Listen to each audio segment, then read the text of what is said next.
नमः शिवाय। जय भोलेनाथ। आप सभी को सोमवार व्रत की हार्दिक शुभकामनाएं। सोमवार के व्रत को लेकर मान्यता है कि इस व्रत को करने से भगवान शिव अपने भक्तों की मुराद जल्दी पूरी करते हैं। सोमवार का दिन भगवान शिव को समर्पित है, इसलिए इस दिन भगवान शिव की पूजा और व्रत करने का महत्व और ज़्यादा बढ़ जाता है। यदि आप सोमवार के व्रत करते हैं तो आपको सोमवार व्रत कथा पढ़ना भी बेहद जरूरी है। इसके बिना आपका व्रत अधूरा माना जाता है। देवों के देव महादेव बहुत ही भोले माने जाते हैं, इसलिए उनका एक नाम भोलेनाथ भी है। पौराणिक मान्यता के अनुसार भगवान शंकर को प्रसन्न करने के लिए किसी भी तरह के खास विशेष पूजन की आवश्यकता नहीं होती, क्योंकि कहा जाता है कि वह तो भोले हैं और भक्त की मन से की गई क्षणिक मात्र की भक्ति से ही वह प्रसन्न हो जाते हैं। अगर आप भी शिव की भक्ति और कृपा पाने के लिए सोमवार के व्रत करते हैं तो आपको आज के दिन इस कथा को अवश्य सुनना चाहिए। इस कथा को सुनने से भोलेनाथ प्रसन्न होते हैं। तो यदि आपने सोमवार का व्रत किया है तो आपको कथा अवश्य सुननी चाहिए। तो आज की वीडियो में हम सुनेंगे सोमवार व्रत कथा। आपसे अनुरोध है कि इस कथा को पूरा अवश्य सुनिएगा। तो चलिए कथा शुरू करते हैं। एक बार किसी नगर में एक साहूकार था। उसके घर में धन की कोई कमी नहीं थी, लेकिन कोई संतान ना होने के कारण वह बहुत दुखी था।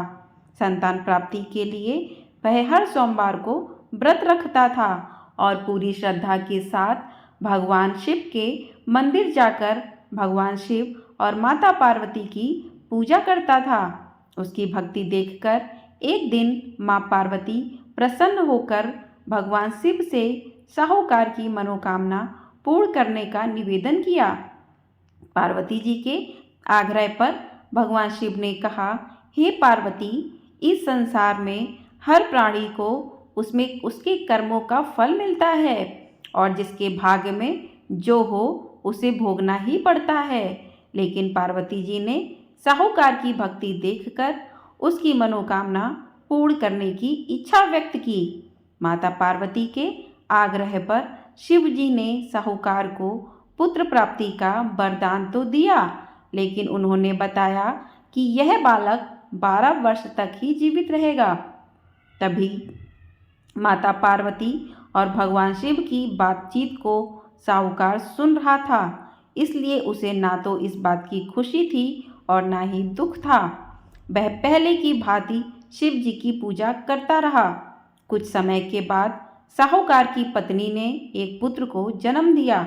जब वह बालक 11 वर्ष का हुआ तो उसे पढ़ने के लिए काशी भेज दिया गया। साहूकार ने पुत्र के मामा को बुलाकर उसे बहुत सारा धन देते हुए कहा कि तुम इस बालक को काशी विद्या प्राप्ति के लिए ले जाओ। तुम लोग रास्ते में यज्ञ कराते जाना और ब्राह्मणों को भोजन दक्षिणा देते हुए जाना। दोनों मामा भांजे इसी तरह यज्ञ कराते और ब्राह्मणों को दान दक्षिणा देते काशी नगरी निकल पड़े। इस दौरान रात में एक नगर पड़ा, जहां नगर के राजा की कन्या का विवाह था। लेकिन जिस राजकुमार से उसका विवाह होने वाला था वह एक आंख से काना था। राजकुमार के पिता ने अपने पुत्र के काना होने की बात को छुपाने के लिए सोचा, क्यों ना उसने साहूकार के पुत्र को दूल्हा बनाकर राजकुमारी से विवाह करा दूं। विवाह के बाद इसको धन देकर विदा कर दूंगा और राजकुमारी को अपने नगर ले जाऊंगा। लड़के को दूल्हे के वस्त्र पहनाकर राजकुमारी से विवाह करा दिया।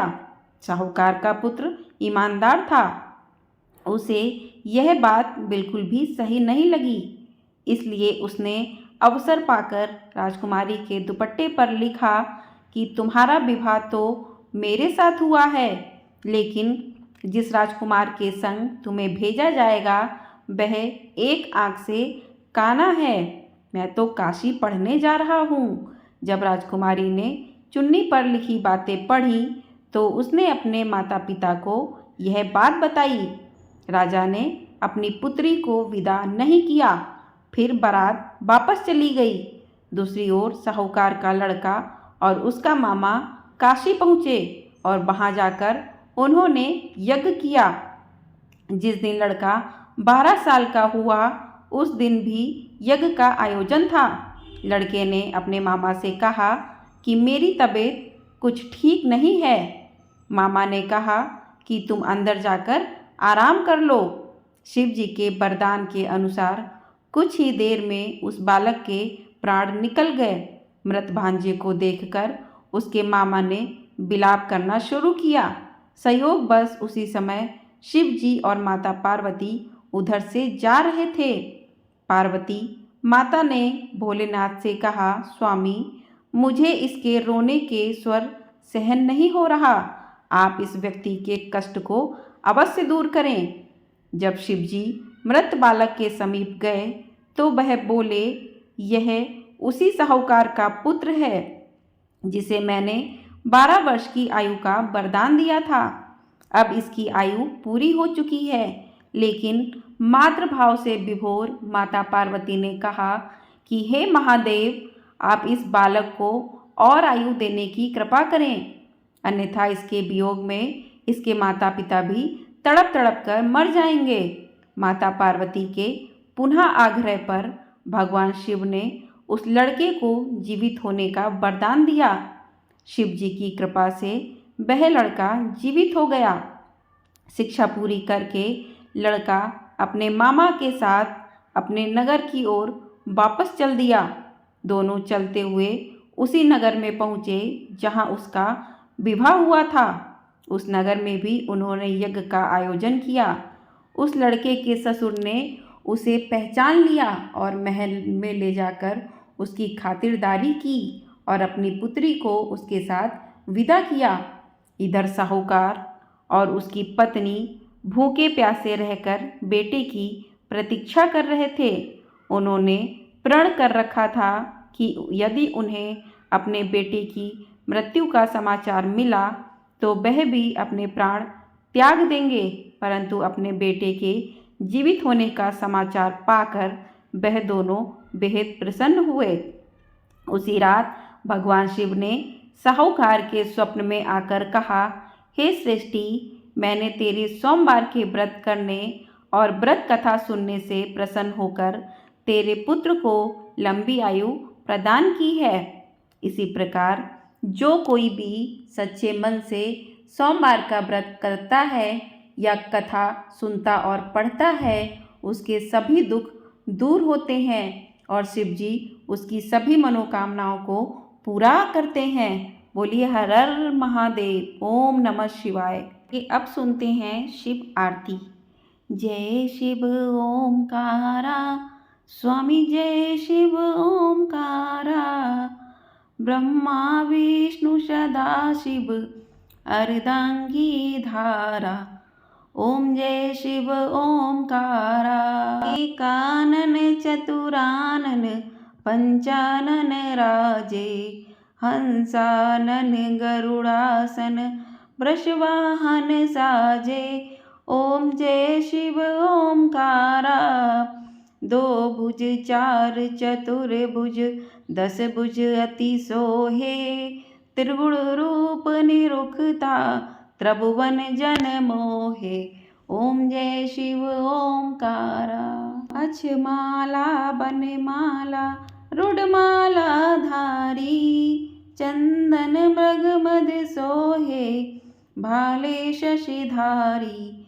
ओम जय शिव ओमकारा। श्वेतांबर पीतांबर बागंबर अंगे, सनकादिक गरुड़ादिक भूतादिक संगे।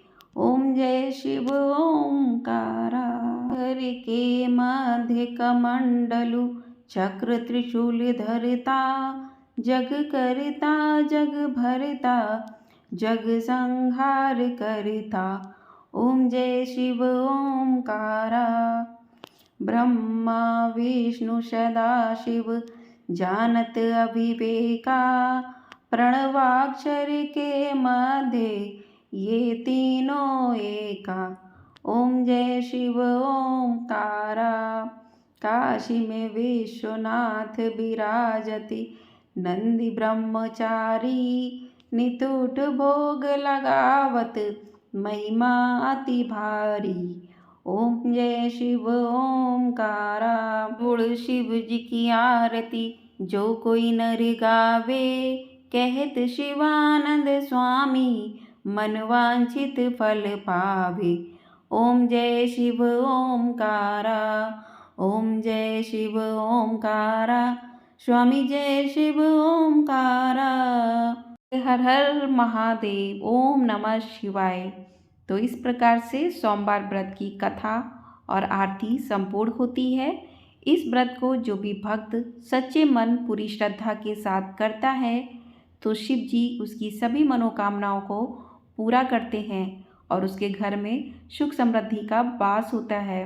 कहते हैं कि शिव जी बहुत भोले हैं। यदि आप सच्चे मन से उनकी पूजा आराधना करते हैं, इस कथा को सुनते हैं या दूसरों को सुनाते हैं तो आपके जीवन की सभी मनोकामनाएं पूर्ण होती हैं और आपके परिवार पर शिव जी का आशीर्वाद हमेशा बना रहता है।